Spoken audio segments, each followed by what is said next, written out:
Okay, in this lecture we will see about the virtual height. So virtual height is a parameter which is related to skywave propagation. ये मेरा transmitter है, ये मेरा receiver है. The distance between transmitter to receiver is known as skip distance. अच्छा, साथ साथ ये देखिए यहाँ पे एक एंटीना लगा हुआ है. यहाँ पे इसका ये क्या है, मेन लोब है. हॉरिजेंटल एक्सिस से मेन लोब जो भी एंगल बनाता है उसको हम क्या बोलते हैं, टेक ऑफ एंगल बोलते हैं. यहाँ से सिग्नल क्या हुआ, चलना चालू हुआ, प्रोपगेट करना चालू हुआ. और यहाँ पे जो लेयर्स हैं वो कौन सी लेयर्स हैं, आइनोस्फेरिक लेयर्स हैं. आइनोस्फेरिक लेयर का जो हम रिफ्रैक्टिव इंडेक्स देते हैं वो कैसे देते हैं, mu is equal to under root of 1-81n/f². ये हमने पहले के लेक्चर्स में इसको डिड्यूस किया है, इसको डेराइव किया है. तो n क्या है, what is n? n is known as electron density. f क्या है, ऑपरेटिंग फ्रीक्वेंसी है.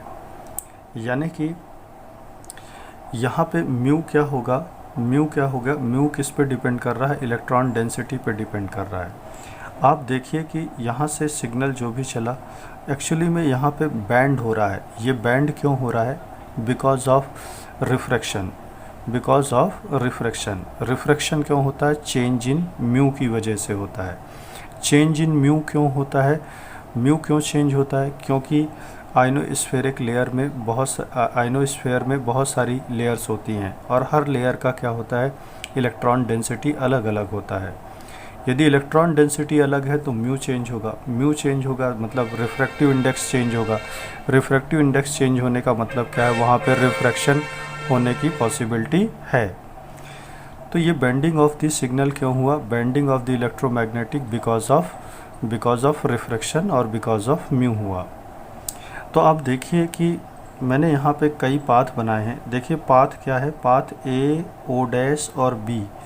यहाँ से सिग्नल चला, रिफ्रैक्शन हुआ, रिफ्रैक्शन होने के बाद कहाँ पे आ गया, B तक आ गया. तो ये जो पाथ है ये क्या है, एक्चुअल पाथ है. AOB ये कैसा है, ये कैसा पाथ होगा, वर्चुअल पाथ होगा. हाइट C से O' एक्चुअल हाइट होगी, C से O कैसी होगी, वर्चुअल हाइट होगी. तो कितने पैरामीटर्स याद रखना है, स्किप डिस्टेंस, ये take off angle, bending of this signal because of refraction. Refraction क्यों हुआ, क्योंकि म्यू चेंज हो रहा है. म्यू क्यों चेंज हुआ, क्योंकि हर लेयर का इलेक्ट्रॉन डेंसिटी क्या है, अलग अलग है. तो हम वर्चुअल हाइट का रिलेशन देखेंगे अब क्रिटिकल फ्रीक्वेंसी और मैक्सिमम यूजेबल फ्रीक्वेंसी के साथ. तो सबसे पहले हम रिकॉल कर लेते हैं what is maximum usable frequency.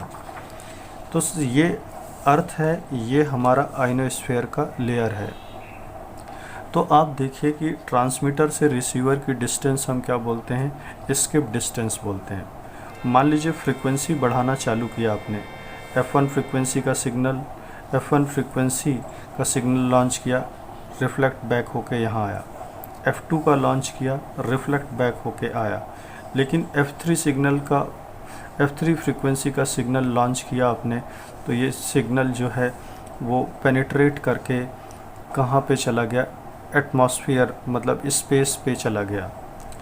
तो मैं यहाँ पर फ्रीक्वेंसी इंक्रीज़ कर रहा हूँ एक्चुअली में. यदि ये F1 फ्रीक्वेंसी का सिग्नल लॉन्च किया, रिटर्न बैक हो गया. F2 का लॉन्च किया, रिटर्न बैक हो गया.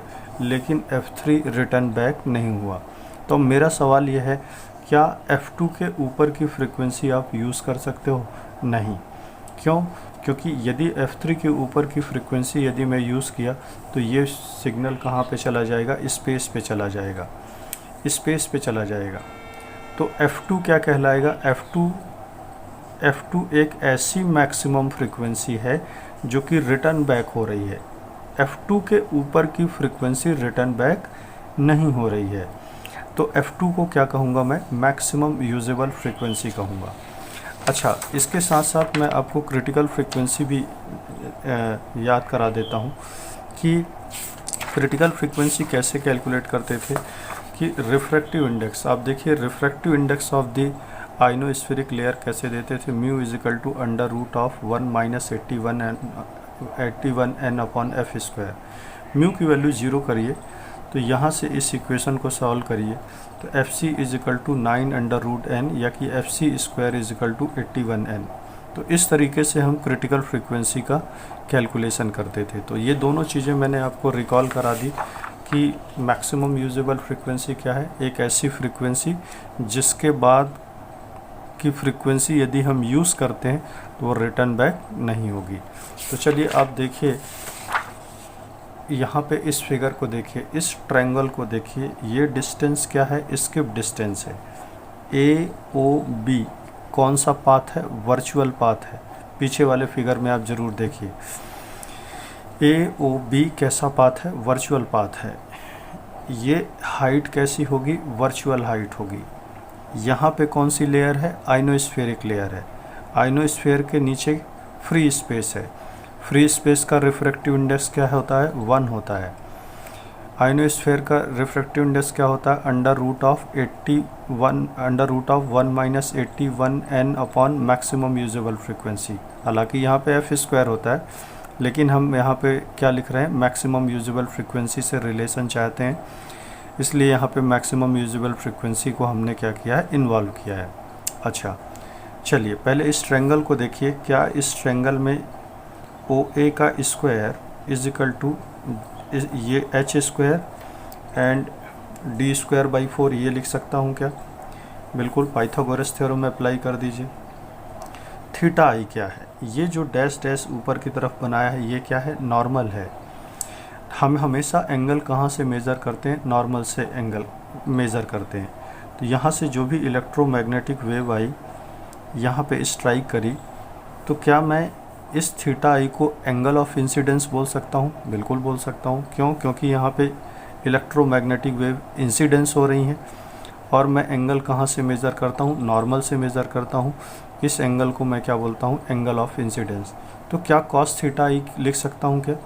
कॉस थीटा आई क्या होगा, बेस अपॉन हाइपोटेनियस। बेस कितना है, एच, हाइपोटेनियस ओ ए की वैल्यू यहाँ से देखिए under root H square plus D square by 4 आएगा।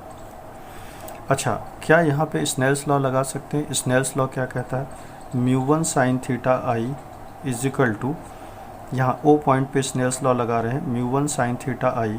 बोलते थे ना कि n1 sine theta 1 is equal to n2 sine theta 2। तो n की जगह n1 की जगह क्या लिखा, μ1 sine theta I is equal to इस तरफ का μ2 साइन थीटा आर। μ1 की वैल्यू कितनी, 1, sine theta I as it is रहने दीजिए। μ2 की वैल्यू ये जो यहाँ पे लिखा है as it is, sine theta R कितना माना है, 90 डिग्री। तो क्या इस इक्वेशन में sine square theta is equal to 1 minus 81n upon maximum usable frequency का स्क्वायर लिख सकता हूँ? इस टर्म को लेफ्ट हैंड साइड लाइए, साइन स्क्वायर थीटा आई को राइट हैंड साइड लाइए, तो 1 माइनस साइन स्क्वायर थीटा क्या हो जाएगा, कॉस स्क्वायर थीटा आई हो जाएगा। अच्छा, इसके बाद देखिए तो क्या ये cos square theta I is equal to 81n upon maximum usable frequency का स्क्वायर हो जाएगा। देखिए यहाँ पे 81 अपॉन मैक्सिमम यूजेबल फ्रीक्वेंसी का स्क्वायर। क्या cos square theta I 81n को हम क्या लिख सकते हैं, एफ सी स्क्वायर। अभी मैंने यहाँ पे भी बताया था, आप देखिए कि इस 81n को क्या लिख सकते हैं, एफ सी स्क्वायर, और एफ सी स्क्वायर को क्या बोलते हैं, क्रिटिकल फ्रीक्वेंसी बोलते हैं। ये देखिए। अच्छा, इसके साथ साथ देखिए ये भी कॉस स्क्वायर थीटा आई है, ये भी कॉस स्क्वायर थीटा आई है। ये कॉस स्क्वायर थीटा आई पहले भी कैलकुलेट किया है पिछले वाले पेज में। दोनों को कंपेयर कर दीजिए, दोनों को क्रॉस मल्टीप्लिकेशन करिए, तो ये क्या हो जाएगा, F C square H square plus F C square D square by 4 is equal to H square into maximum usable frequency का स्क्वायर। इस टर्म को राइट हैंड साइड लाइए, तो ये क्या हो जाएगा, F C square D square by 4 is equal to H square maximum usual frequency का square minus F C square H square. इसको सॉल्व करिए, 4 को मल्टीप्लाई भी कर दीजिए, एफ सी स्क्वायर का डिवाइड भी कर दीजिए। एफ सी स्क्वायर का डिवाइड कर दिया, 4 का इधर मल्टीप्लाई किया तो 4h स्क्वायर, ये हो जाएगा 4h स्क्वायर। यहाँ पे एफ सी स्क्वायर का डिवाइड किया तो ये कैंसिल आउट हो जाएगा। अच्छा, आप देखिए यहाँ पे 4h स्क्वायर है, यहाँ पे भी 4h स्क्वायर है, तो इसको कॉमन ले लीजिए, तो और ये डी स्क्वायर को रिमूव करेंगे तो अंडर रूट आ जाएगा, और यदि कॉमन लेंगे तो 2h बाहर आ जाएगा, under root of maximum usable frequency का square divided by critical frequency का स्क्वायर -1। तो डी क्या है? स्किप डिस्टेंस है। एच क्या है? वर्चुअल हाइट है। अच्छा, दूसरी बात क्या है? एफ स्क्वायर, ये कौन सी फ्रिक्वेंसी है? Maximum usable frequency. F C क्या है? क्रिटिकल फ्रिक्वेंसी है। तो इस तरीके से हम skip distance, maximum usable frequency और क्रिटिकल फ्रिक्वेंसी और वर्चुअल हाइट के बीच में क्या रिलेशन को इस्टेब्लिश कर सकते हैं। Basically it's a derivation. आप एक बार इस डेरिवेशन को खुद से करिए, आपको यह डेरिवेशन ज़रूर आ जाएगा। तो ये इसको हमें क्या करना है? डेराइव करना है। तो होपफुली आपको कंसेप्ट ऑफ वर्चुअल हाइट समझ में आया होगा, और साथ साथ मैक्सिमम यूजेबल फ्रिक्वेंसी भी रिकॉल हो गया होगा, क्रिटिकल फ्रिक्वेंसी भी रिकॉल हो गया होगा। इसको रिलेशन कैसे इस्टेब्लिश करना है ये भी देखना है। लेकिन आपको हमेशा ये याद रखना है, ये जो आपने वर्चुअल हाइट निकाली है वो किस सरफेस पे निकाली है? जब अर्थ सरफेस हमने क्या लिया है? फ्लैट लिया है। तो if you like this lecture then please like, subscribe and share it. Thank you very much.